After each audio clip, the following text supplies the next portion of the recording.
The calm before the storm. Every big Warframe update brings levels of excitement, but also trepidation towards what gameplay changes, buffs and nerfs we're going to see, and the Angels of Zariman update will be no different, hopefully arriving in Warframe on the 27th of this month.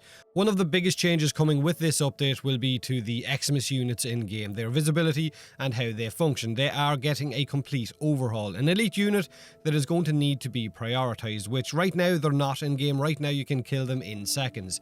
Eximus units will now have an overguard health bar that we're going to need to break before being able to deal damage to the unit itself, as shown in this image. The blue bar is the overguard. Break this with damage and then kill the Eximus. However, once this overguard is active, that particular Eximus unit won't be able to be crowd controlled. They will have an immunity to a lot of crowd control abilities from our Warframes, which I will go over in a second. On top of this, Eximus units will also have some changes to their health, shield and armor scaling, making them, like I said, a priority for players to focus on and kill quickly.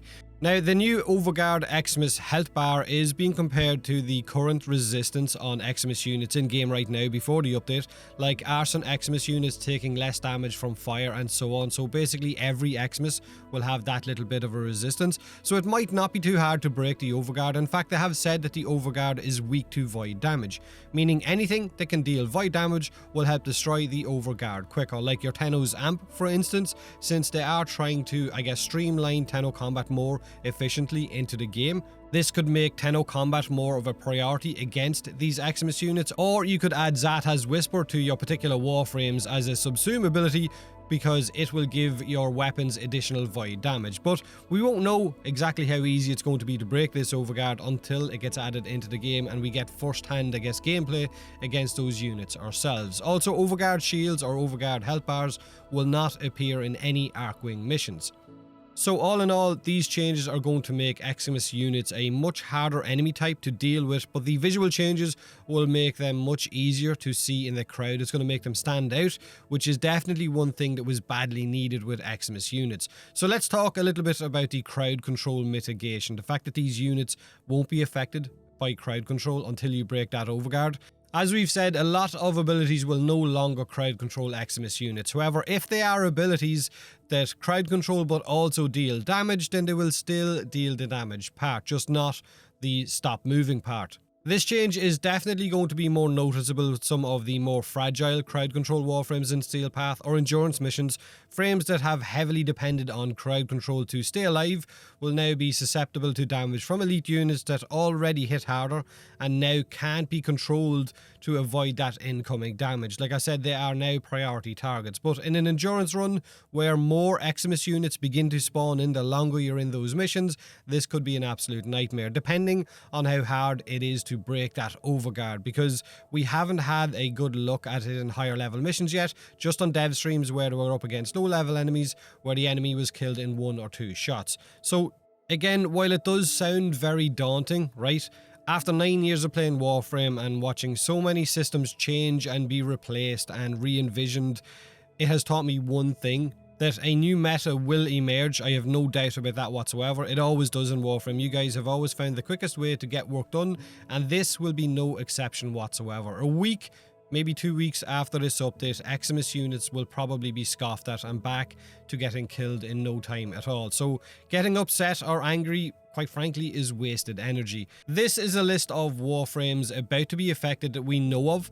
They've also said that other abilities in-game could also count as crowd control, but these are the ones they're saying are definitely not going to affect these Eximus units. Gloom is one of them. Gloom Slow will no longer affect Eximus units until you break that Overguard. Gloom is easily one of the most subsumed abilities onto other Warframes in-game. It's just that good of an all-round ability that almost any Warframe can have it, so it's going to be heavily affected. Korra's Ensnare, Revenant's Reeve and Mesmer Skin, so Revenant's getting hit twice, Baruch's Lull, Volt's Discharge, Radial Blind and plenty more. Ensnare is on the list, so I would assume that abilities like Nidus's Larva might also be affected, as is maybe Vauban's abilities and so on. Now, Banshee's Silence will now negate any ability being cast by an Eximus unit. So when Silence is active, she will stop Eximus units from having Arctic Bubbles, from spewing Toxic Clouds, or from having the Guardian Shields either. So Banshee is going to be a very, very, very useful Warframe to have in a squad, even more useful than she was already. Imagine an Arctic Eximus nullifier. In fact, right, imagine one of those. It would have 3 barriers to break down: the Nully Bubble, the Arctic Dome, and then the Overguard as well. So fun times are ahead. Which brings us to the visual changes, right? The really welcome changes to these Eximus units. Eximus units, for the most part up until now, have been not really hard to kill, but they've been a pain in the arse to see in large groups of enemies. Some of them had only a slight little shimmering aura around them, but now that's going to change in a huge way. Each Eximus unit will be much easier to find in a crowd. Their effects or their abilities will be much more noticeable as well. This is what they're going to look like. The Blitz Eximus units will punch the ground and send out a very visible shockwave. Energy Leech Eximus units will spawn a small energy zone underneath your feet that will expand and detonate after a few seconds. So you're going to have to, I guess, move and make sure not be hit by that. If the explosion does hit you, it will drain energy. So again, keep moving. Although this one could be hard to see in a crowd of enemies, or if loads of other abilities or effects from weapons and so on are going off at the same time. Not to mention how hard it might be for someone who does suffer from any form of colour blindness to see these abilities kicking off while there's so much going on at any given time. Arson Eximus units are all now covered in flames and will send out a pulse of flames that, if you get hit by, will give you a heat proc, or you can roll through that wave and take no damage at all. Again, looks easy solo, but in a room full of effects and groups of enemies, this could still be a bit of a pain in the arse to deal with. Arctic Eximus units are staying the same, right? There's no need to change a classic. Guardian Eximus units have 3 rotating shields around them, which will reduce or greatly reduce incoming damage, but it will also give those shields to nearby enemy units as well. So we'll have to kill it quickly to stop it giving shields to large groups of enemies. Now, the Leech or Sanguine Eximus units that will leech your life force, the Life Leech Eximus ones, will also have a small red zone that will spawn underneath your feet and explode after a few seconds, taking a chunk of your health away. So very much like the Energy Leech one, this is kind of just keep moving and don't get hit by it, right? Easier said than done. Now, the Shock Eximus units, or the new bioelectric enemy units that we haven't seen yet, will have 3 orbs that float around them, dealing increased electric damage in an area of effect before moving away from the unit and homing in on your Warframe. However, in the footage that I've seen, that I'm showing right now, I count 6 orbs at one point, so maybe when it fires those 3 orbs at you that home in on you, it will instantly replace them with 3 more. So you're going to have to deal with these quickly, or you could have a lot of electric orbs firing your way.